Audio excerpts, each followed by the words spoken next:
Boo! This Halloween, I'm going out as CNN anchor Carl Azuz, and I'm going to go ahead and give my costume a CNN 10 out of 10. Thank you for watching on this last day of October. We're starting with a report on the U.S. government's response to a caravan of migrants heading toward America's southern border with Mexico. We first reported on the caravan last week on our October 22nd show. You can find that in our archives at CNN10.com. The group is made up mostly of people from Central America. It's not known exactly how many migrants there are. Many have turned back and headed home to nations like Honduras. But estimates say several thousand are still in the caravan, which is making its way through Mexico. The U.S. military is sending command posts, helicopters, night vision equipment, medical units, and more than 5,200 troops to the U.S. border with Mexico. The military says that's in addition to more than 2,000 troops who've already been deployed from the National Guard. The deployment is called Operation Faithful Patriot, and an American military commander says the mission is to better secure areas where people can cross into the U.S. U.S. President Donald Trump says gang members and some very bad people are mixed into the caravan and that the migrants won't be admitted into America unless they go through the legal process. He also called the caravan an invasion of the U.S. Critics say the migrant group is not a threat to America, that it's mostly made up of women and children. They accuse the president of using the caravan to incite fear and attract votes in next week's midterm elections. The migrants, who are traveling by foot, could still be weeks away from the U.S. border. The U.S. military operation there is expected to run from November 5th through mid-December.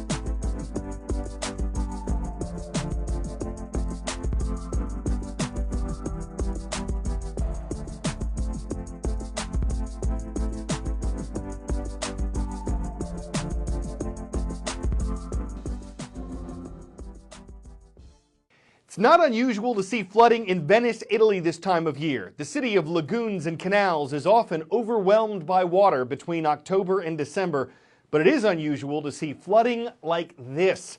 A low-pressure weather system has brought strong winds blowing from south to north across northern Italy.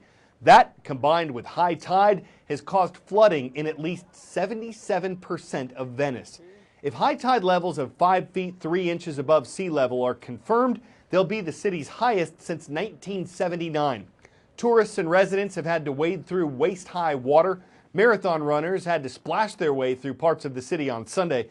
But this has been more than an inconvenience. Schools have been closed. The government has warned people against traveling unless it's necessary, and 9 deaths have been blamed on the flooding. Even in the capital of Rome, which is located in central Italy, officials have issued weather alerts because of heavy rain, strong winds, and violent storms. It's limited some of the vacation options for tourists. The Colosseum, the Roman Forum, the ruins of the ancient Roman city of Pompeii, all these sites were closed because of the bad weather.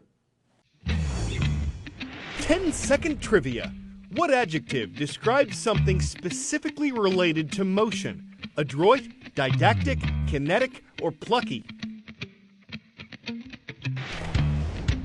When it comes to motion, kinetic is the word that keeps things moving.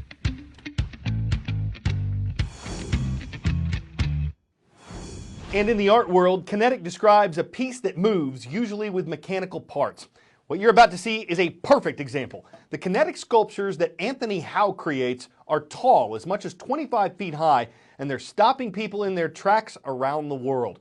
They're expensive to buy, but once you start looking at them, it's hard to look away. Aliens, jellyfish, bursting suns. That all is immaterial to me. I don't really want them to be like anything. I want them to be like nothing else you've seen before.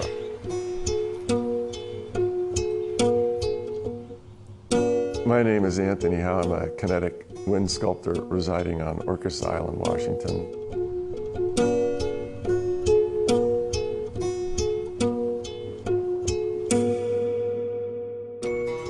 unifying element to all of my work is that the outdoor stuff is all powered by the wind.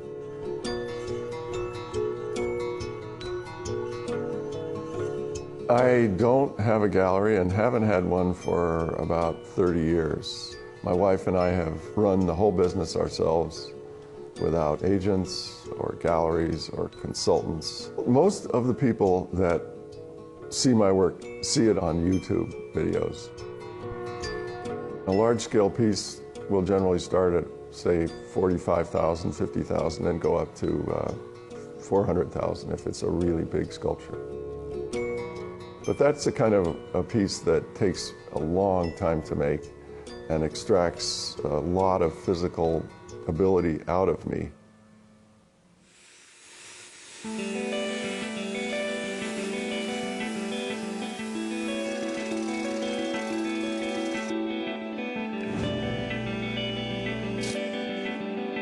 What I'm trying to do with the work is cause people to stop whatever thought process they have in their head and just for a moment experience a different kind of reality, maybe more meditative. They work. They take people out of their whatever nonsense is going on in their heads, puts them in a different place. It's a feeling you get when you see something that is very beautiful or unusual. That's what I'm trying to do with the work.